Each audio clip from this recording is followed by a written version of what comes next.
મિત્રો, good morning, જય શ્રી કૃષ્ણ. કેમ છો બધા? બરાબર છો? તો આજે નાઇસ લવલી વેધર છે, તો હું એન્જોય કરવાની છું ગાર્ડનમાં.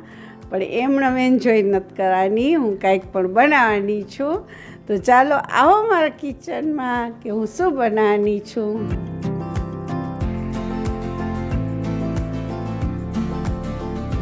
હા, તો એ હું બનાવવાની છું સાબુદાણા બટેકાની વેફર.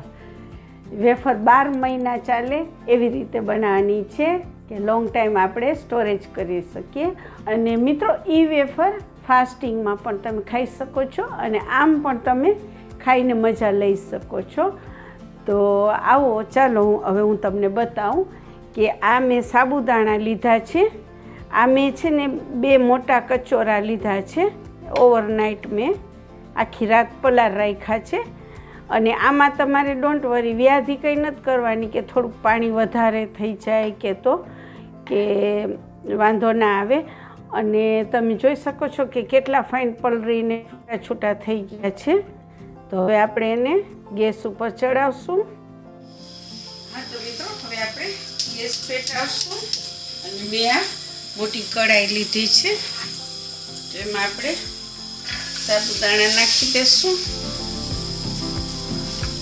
અને આને આટલું પાણી લીધું છે, 2 ગ્લાસ જેટલું છે. તો હું એમાં નાખું છું પહેલાં 1 ગ્લાસ પાણી. પછી આને આપણે કન્ટિન્યુ હલાવવાના છે. અમુક ટાઈમે સાબુદાણા પાણી બહુ પી જાય છે, એટલે આપણે એ પ્રમાણે થોડુંક માપ રાખવાનું. 2 કચોરા સાબુદાણા, 2 ગ્લાસ પાણી, અને જરૂરિયાત પ્રમાણે તમે નિમક નાખી શકો છો. અને હું નાખું છું જીરું, આખું જીરું છે. અને મિત્રો, મને આવું બધું કામ કરવું બહુ ગમે છે, એટલે હું જેવી વેધર હોય એની મજા લઉં છું. કન્ટિન્યુ હલાવવાનું, કેમ કે સાબુદાણાને આપણે ચડાવવાના છે. હવે આમ તો પલળી ગયા હોય, પણ કાચા સાબુદાણામાં આપણે વેફર બનાવીએ તો આપણા દાંતમાં ચોટે. મિત્રો, તીખાસ માટે મેં મરચાંની પેસ્ટ લીધી છે, કેમ કે મરચાં એકદમ પેસ્ટ કરી નાખવાની, એટલે તમારા મશીનમાં ઇઝીલી નીકળી શકે. અને તીખાસ તમને જોઈ પ્રમાણે નાખી શકો છો. અને ઘણાને આમાં કલરવાળી રેડ બનાવવી હોય, ઓરેન્જ બનાવવી હોય, તો તમે ફૂડ કલર આવે છે એ પણ નાખી શકો છો. અને મિત્રો, આની ફર્સ્ટ ટાઈમ તમે રેડી કરો તો ગેસ હાઈ રાખવાનો. અને તમે જોઈ શકો છો કે મેં મોટો ગેસ યુઝ કર્યો છે, કે આ વધારે પડતી આપણે બનાવીએ છીએ, ક્વોન્ટિટી બહુ છે વધારે, એટલે એ પ્રમાણે આપણે ગેસ પણ મોટો જોઈએ.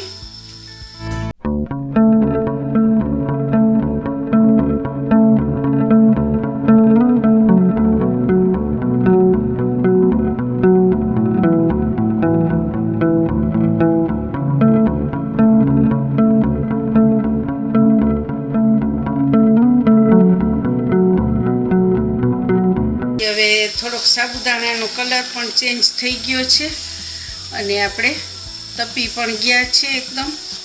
પણ હજી આપણે રેડી નથી થયા, તો થોડીક વાર આપણે એને ચડાવવા દેશું.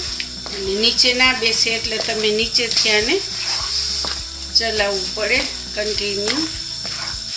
તો મિત્રો, હવે હું આ સ્ટેપ ઉપર ગેસ ઓફ કરું છું. અને આમાં થોડીક વાર આપણે હલાવવાનું, એટલે નીચે ના બેસે. અને જેમ સાબુદાણા ચડશે ને એમ તમારી વેફર એકદમ ફાઇન થશે, ક્રન્ચી ખાવાની મજા આવશે.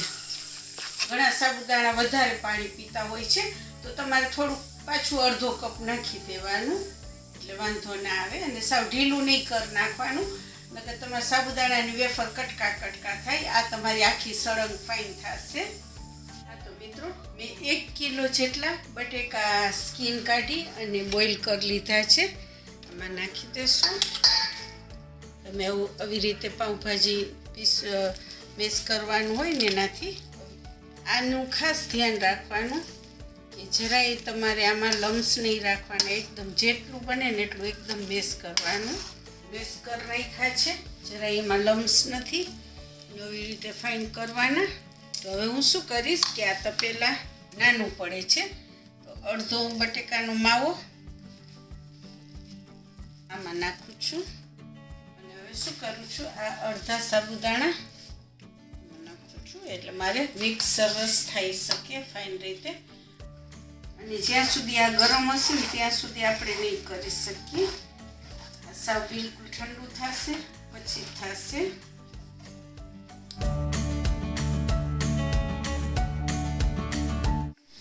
હા તો મિત્રો, હવે તમે જોઈ શકો છો કે આ સ્ટેજ ઉપર આપણે વેફર પાડી શકીએ.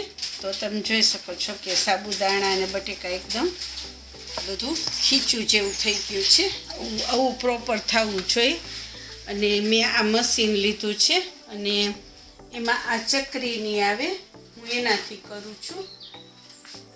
અને લગભગ બધા આનાથી જ કરતા હોય છે ને. જરાક મેં એને તેલ લગાવી દીધું છે. આવી રીતે આપણે ભરતું જવાનું. ઘણીવાર મિત્રો તમારે જો આ સાબુદાણા ઢીલા થઈ ગયા હોય અને ન થાય તો તમે આમાં બટેકાનો સ્ટાર્ચ આવે છે ફરીના, એ પણ નાખી શકો. તો તમારું એકદમ આ બેટર ફાઇન થઈ જશે. આવી રીતે મશીનમાં ભરી લેવાનું અને પછી આપણે જ્યાં તડકો ફાઇન આવતો હોય ત્યાં બનાવવાની. ચાલો.